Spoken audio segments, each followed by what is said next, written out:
Of course, we're continuing with that series, and Fred Moturi took a look at these numbers and was in Kisii County and also spoke to Governor James Ongwae, his reaction to the Auditor General's report for the year 2014-2015.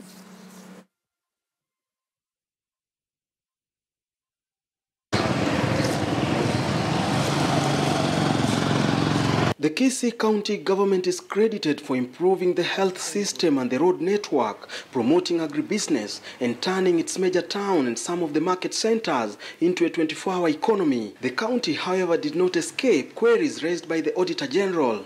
In the audit report, the renovation of a slaughterhouse is one of the projects that was cited as having stalled under unclear circumstances.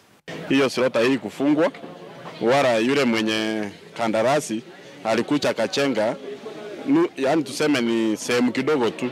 The Auditor General terms the fate of 6 million shillings 453,160 as one that hangs in the balance, since the county government terminated the renovation contract citing poor workmanship, yet the contractor pocketed 2 million shillings and 79,288. Lakini sisi tunasema government ya Kisii inajaribu kidogo. Manake samani zile wale watu walikuwa wanachinja mifugo bila kuonekana, lakini leo hii tunaona daktari anapitia kuona mnyama wakati uko hai. The contract was intended to modernize the slaughterhouse by installing a maram holding yard, a fence, cabros laid all around it, and a condemnation pit, among other facilities. Ideally 50%, if we would have paid him, we should have paid him 3 million and not 2 million. We had only paid him 2 million. There was 4 million that was remaining. When we realized the work was short, this work was terminated. So we have 4 million that was remaining that should be able to finish the remainder of the contract. We would not have continued with the contractor who was doing shoddy work. The report further outlines 4 out of the 28 bank accounts that were configured to IFMIS, but in the 4 accounts, validity, accuracy, completeness, and existence of 457 million shillings, 203,850 could not be confirmed. I would want to indicate that the issue is not loss of funds. I think the issue was on configuration of IFMIS and the bank accounts being opened by central bank. I want to indicate that configuration of bank accounts on IFMIS is done by central bank. Instead, they take 80% into their pockets. This is what is really paining every Kenyan, every county resident, that when will this vice end?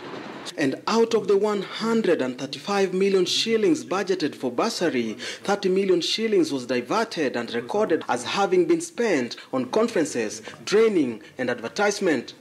So it's an issue of generalization, an issue of misreporting, accounting misreporting, and that was told to the auditors and to the Senate. Those issues can be there, and but we are saying let them tighten some of those loopholes for the people who are taking the money corruptly.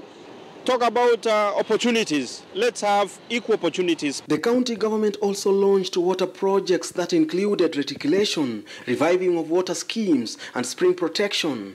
And in a private partnership with a non-government organization, the NGO was paid 16,275,000 after drilling and equipping 21 boreholes.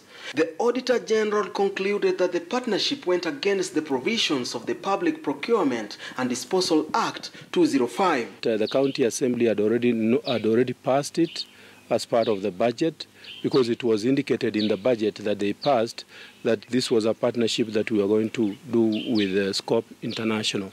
And 600,000 shillings, which was part of the 13 million shillings, 248,698 awarded for the renovation and improvement of the county executive VIP lounge, could also not be accounted for. But we still owe the contractor 800,000 shillings.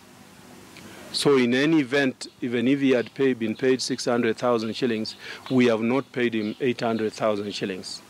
So the county is not at a loss at all. The county would have been at a loss if we would have reached a stage when he would have been paid everything.